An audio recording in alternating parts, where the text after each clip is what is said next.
Every time the topic of HOA reform comes up, someone says, "If you don't like it, get on the board." That statement is not just naive, it's legally irrelevant. Serving on a board does not reform the system, it sustains it. An HOA board operates under declarations and covenants drafted by developers, enforced by management companies, and reinforced by state-enabling statutes written to protect institutional convenience, not individual rights. A single well-intentioned board member has no statutory authority to alter those embedded powers. Even temporary improvements vanish the moment a new board majority takes office. That's not self-governance.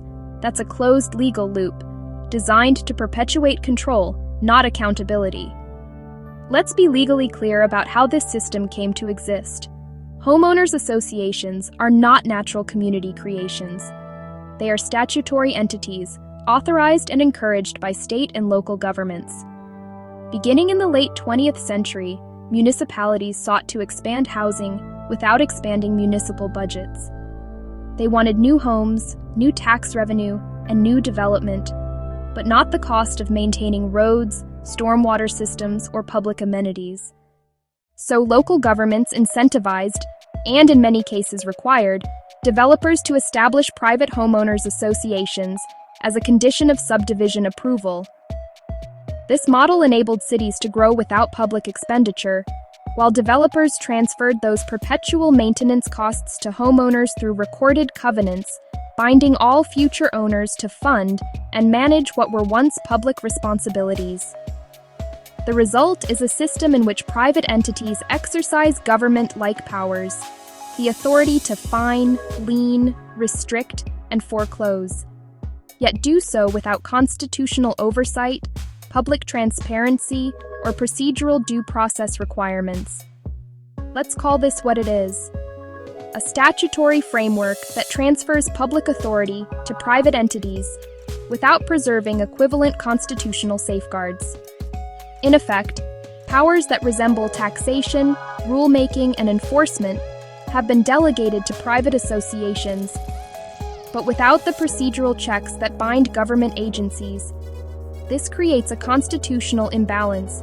Private corporations now perform functions that directly impact property, due process, and individual rights, yet operate outside the protections and oversight that citizens are guaranteed under public law. That is not an accusation against the state. It is an acknowledgement of a systemic design flaw, a hybrid form of governance that exercises coercive powers without embedding the accountability mechanisms that public law demands. The result is structural imbalance, where citizens are governed but not protected. His system was created by law, and it can only be corrected by law. The statutory framework that enabled this structure can be repealed, amended, or replaced. That power lies solely with state legislatures, which authorized it in the first place. State lawmakers created this model to shift public costs onto private citizens. Therefore, only state lawmakers can end this imbalance. And given the nationwide scope of harm, affecting mortgage markets, property rights, and housing stability, federal legislation may now be necessary to impose baseline standards under the Commerce Clause and Fair Housing Authority.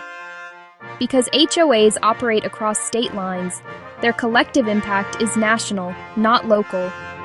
Telling a homeowner to just move is not a legal solution. It's abdication of duty. A home is a vested property interest, protected under contract law, equity principles, and constitutional fairness. Beyond the individual, the public also holds a legitimate interest in maintaining housing stability and societal well-being. When homeowners are destabilized through excessive HOA power or wrongful foreclosure, communities suffer, property values decline, tax bases erode, and public resources are strained to support those displaced. Protecting homeowners' rights, therefore, is not merely a private concern. It is an essential matter of public policy and social order.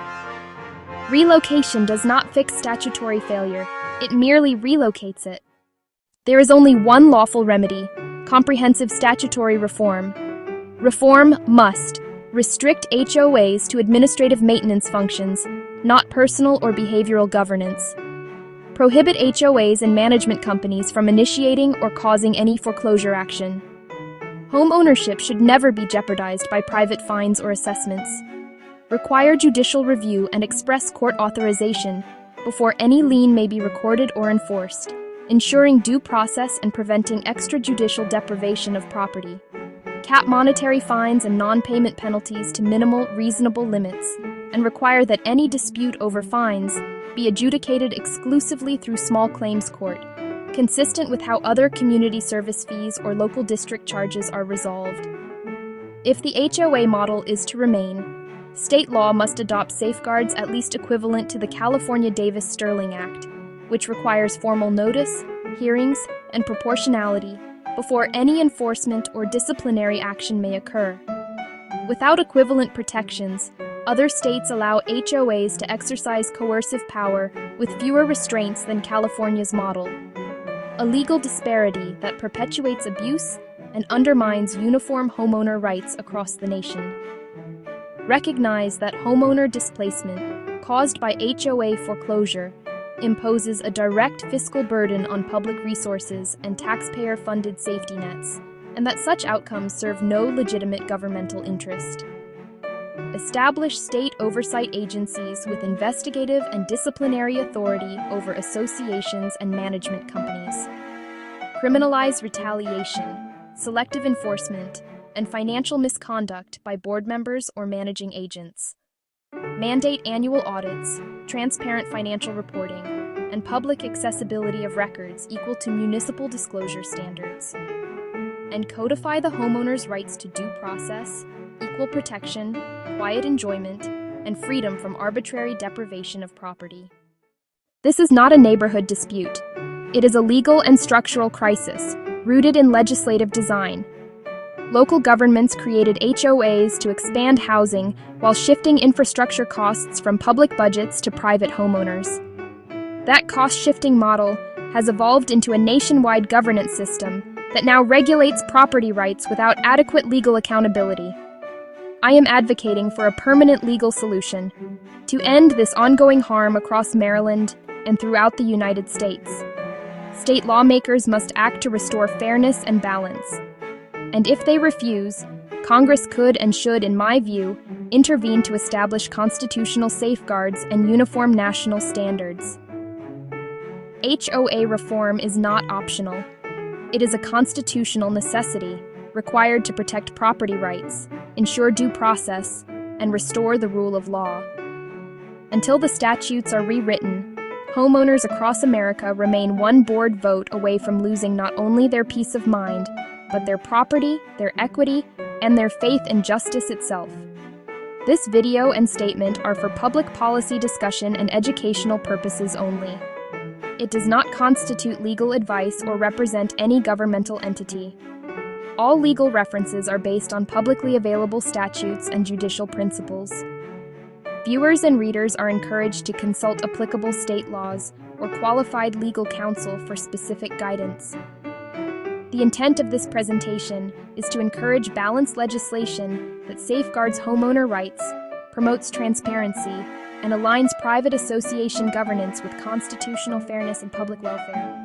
California Davis-Sterling Act, California Civ Code 4000-6150, Maryland HOA Act, Real Property Ins 11B, U.S. Const. Amends, V. and 14th, Gerber v. Longboat Harbor, and Condo, 724F, Subpecking 884, MD Flaw, 1989, Board of Regents v. Roth, 408 U.S. 564, 1972.